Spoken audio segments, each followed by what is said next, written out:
Oui, il a gagné. C'est vraiment touchant et motivant, vu tout ce qu'il a enduré ces derniers temps. Dans la suite de cette vidéo, nous soulèverons quelques raisons des polémiques contre Francis Ngannou et nous vous donnerons 2 leçons à tirer de sa magnifique victoire. À l'UFC, il a gagné des combats incroyables contre des géants comme Miocic et Cyril Gane. On le surnommait The Predator, l'homme le plus méchant du monde. Il était une superstar grâce à ses combats, à tel point que tout le monde voulait une photo avec lui. Mais pour des problèmes de gestion, il a quitté l'UFC pour signer un nouveau contrat au PFL et faire ses débuts en boxe anglaise, qui a toujours été sa passion.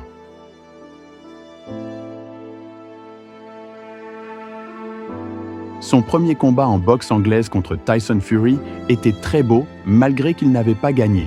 Mais étant nouveau dans la discipline, il avait réussi à mettre le détenteur du titre en boxe anglaise au sol à maintes reprises.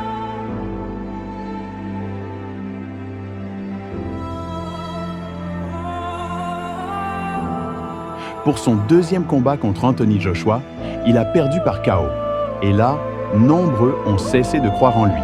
Nombreux ont commencé à lui lancer des piques et il était devenu la rusée de plusieurs à cause de ses 2 défaites.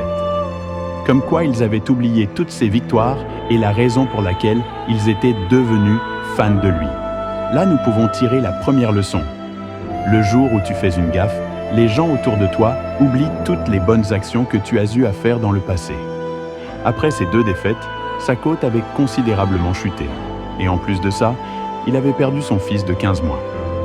Vous pouvez imaginer à quel point il devait être abattu. Mais malgré tout cela, il n'a pas baissé les bras et a plutôt trouvé une motivation à tout ce qui lui arrivait, et surtout à la perte de son fils pour continuer. Il est resté fort mentalement et a continué à s'entraîner dur.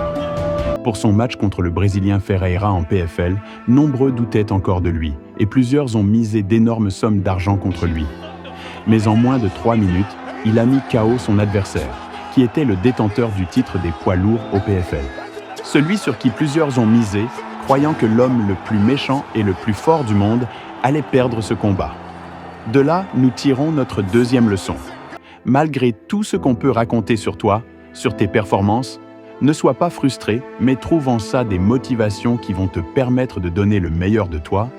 Reste concentré sur tes objectifs et continue de travailler dur car la vraie magie, c'est le travail. Parce que il n'y a que toi pour changer ta vie. Il n'y a que toi.